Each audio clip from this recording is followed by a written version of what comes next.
Let's start with Hare Krishna Maha Mantra. Hare Krishna, Krishna Krishna, Hare Hare, Hare Ram, Ram Ram, Hare Hare. Hare Krishna, Krishna Krishna, Hare Hare, Hare Ram, Ram Ram, Hare Hare. Let's do some Radha Jap. Radha, Shri Radha, Radha, Shri Radha, Radha, Shri Radha. We are reading Bhagwat Geeta as it is by His Divine Grace, A.C. Bhaktivedanta Swami Prabhupada, founder Acharya of International Society for Krishna Consciousness.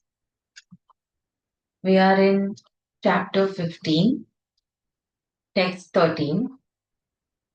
I enter into each planet, and by my energy, they stay in orbit. I become the moon, and thereby supply the juice of life to all vegetables. Let's read the purport. It is understood that all the planets are floating in the air only by the energy of the Lord. The Lord enters into every atom, every planet, and every living being. That is discussed in the Brahma Samhita. It is said there that one plenary portion of the Supreme Personality of Godhead, Paramatma, enters into the planets, the universe, the living entity, and even into the atom. So, due to his entrance, everything is appropriately manifested. When the spirit soul is there, a living man can float on water. But when the living spark is out of the body and the body is dead, the body sinks. Of course, when it is decomposed, it floats just like straw and other things. But as soon as the man is dead, he at once sinks in the water.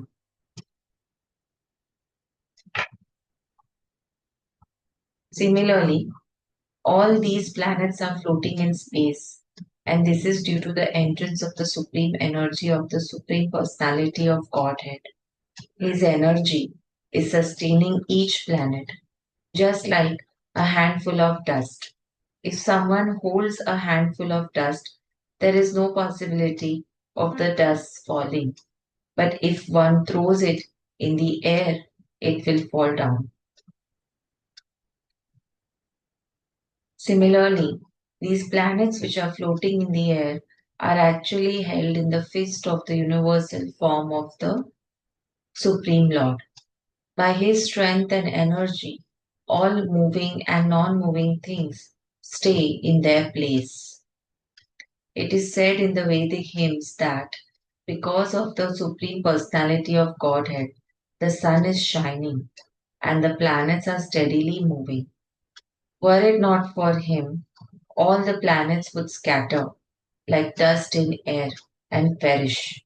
Similarly, it is due to the Supreme Personality of Godhead that the moon nourishes all vegetables.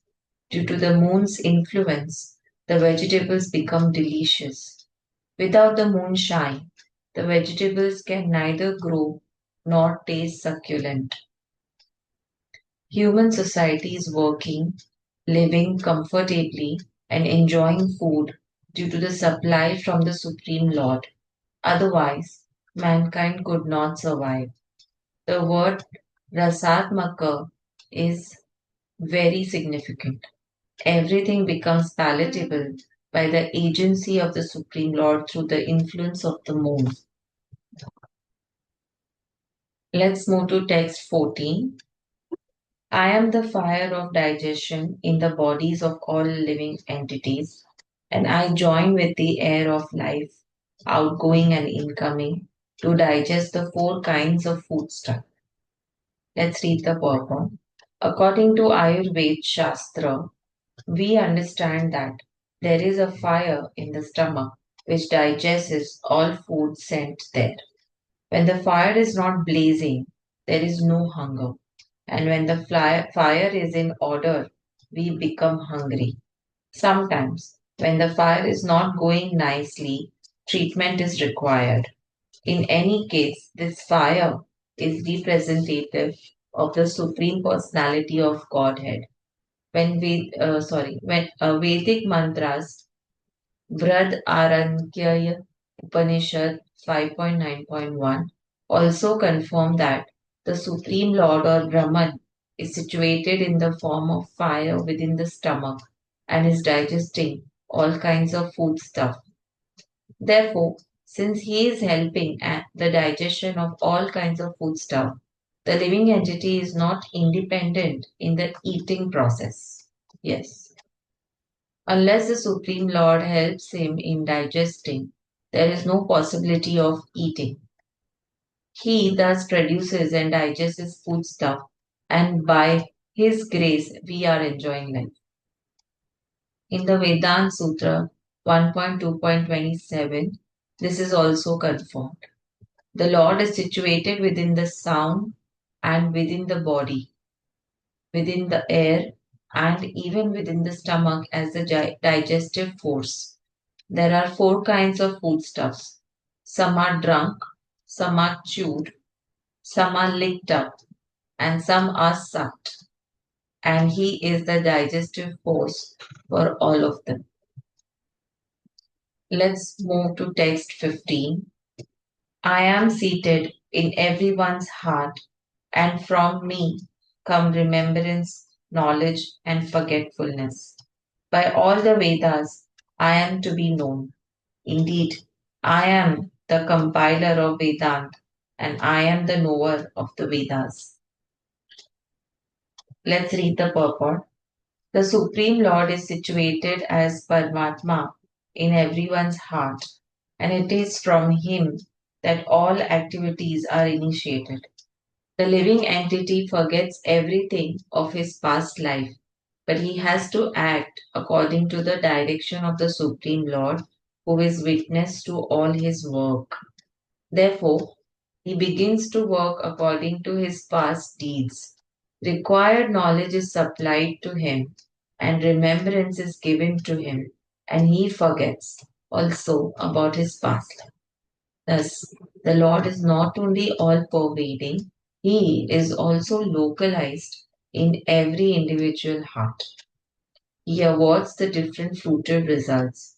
He is worshipable not only in the impersonal Brahman, the Supreme Personality of Godhead, and the localized Paramatma, but as the form of the incarnation of the Vedas as well. Vedas give the right direction to people so that they can properly mold their lives and come back to Godhead, back to home. The Vedas offer knowledge of the Supreme Personality of Godhead, Krishna, and Krishna in his incarnation as Vyasdev is the compiler of Vedanta Sutra. The commentation on the Vedanta Sutra by Vyasdev in the Srimad Bhagavatam gives the real understanding of Vedanta Sutra. The Supreme Lord is so full that for the deliverance of the conditioned soul, he is the supplier and digester of foodstuff, the witness of his activities, and giver of knowledge in the form of Vedas, and Sri Krishna, the teacher of the Bhagwat Geeta. He is worshipable by the conditioned soul. Thus, God is all good, God is all merciful. Anta Pravishta Shasta Jananam. The living entity forgets as soon as he quits his present body, but he begins his work again, initiated by the Supreme Lord. Although he forgets, the Lord gives him the intelligence to renew his work where he ended his last life. So, not only does a living entity enjoy or suffer in this world according to the dictation of the Lord, according to the dictation from the Supreme Lord, situated locally in the heart, but he receives the opportunity to understand the Vedas from him. If one is serious about understanding the Vedic knowledge, then Krishna gives the required intelligence. Why does he present the Vedic knowledge for understanding? Because a living entity individually needs to understand Krishna. Vedic literature confirms this. Yo shau sarvair devair giyatai. In all Vedic literature, beginning from the four Vedas, Vedanta Sutra, and the Upanishads and Puranas, the glories of the Supreme Lord are celebrated.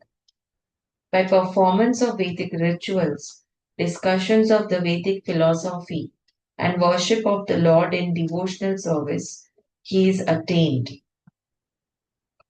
Therefore, the purpose of the Vedas is to understand Krishna. The Vedas give us direction by which to understand Krishna and the process of realizing Him. The ultimate goal is the Supreme Personality of Godhead. Yes. Vedanta Sutra 1.1.4 confirms this in the following words. Tat tu samanvyat vayat. One can attain perfection in three stages. By understanding Vedic literature, one can understand his relationship with the Supreme Personality of Godhead.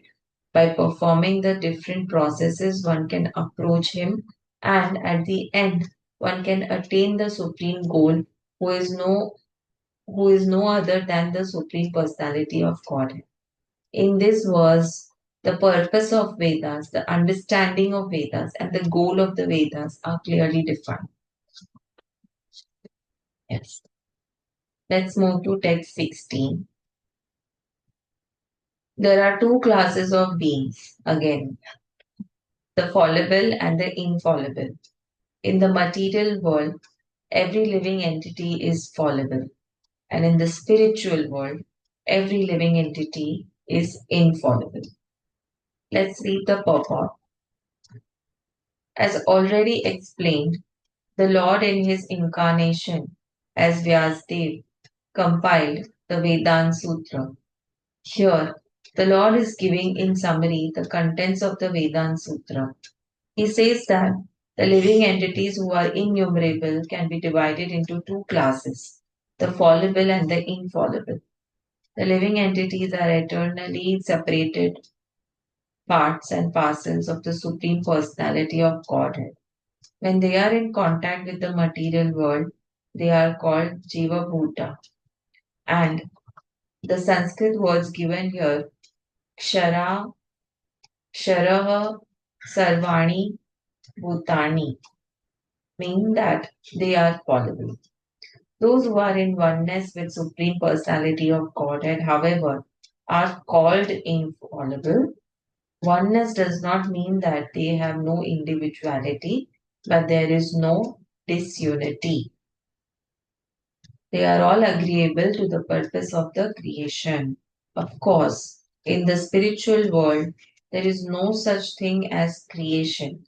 But since Supreme Personality of Godhead, as stated in the Vedanta Sutra, is the source of all emanations, that conception is explained. According to the statement of the Supreme Personality of Godhead, Lord Krishna, sorry, there are two classes of living entities. The Vedas give evidence of this, so there is no doubt about it. The living entities who are struggling in this world with the mind and five senses have their material bodies, which are changing. As long as the living entity is conditioned, his body changes due to contact with matters. Matter is changing, so the living entity appears to be changing. But in the spiritual world, the body is not made of matter. Therefore, there is no change. In the material world, the living entity undergoes six changes: birth, growth, duration, reproduction, then dwindling and vanishing. These are the changes of the material body. But in the spiritual world, the body does not change. There is no old age, there is no birth, and there is no death. There all exist in oneness. Kshara Sarvani Bhutani. Any living entity who has come in contact with matter, beginning from the first created being Brahma, down to a small ant, is changing its body. Therefore, they are all fallible. In the spiritual world, however, they are always liberated in oneness. Wow, amazing. Let's end here with Hare Krishna Mahamantra. Hare Krishna, Krishna Krishna, Hare Hare, Hare Ram, Ram Ram, Hare Hare. Hare Krishna, Krishna Krishna, Hare Hare, Hare Ram Ram, Hare Hare. Let's do some Radha jap. Radha, Shri Radha, Radha, Shri Radha, Radha, Shri Radha.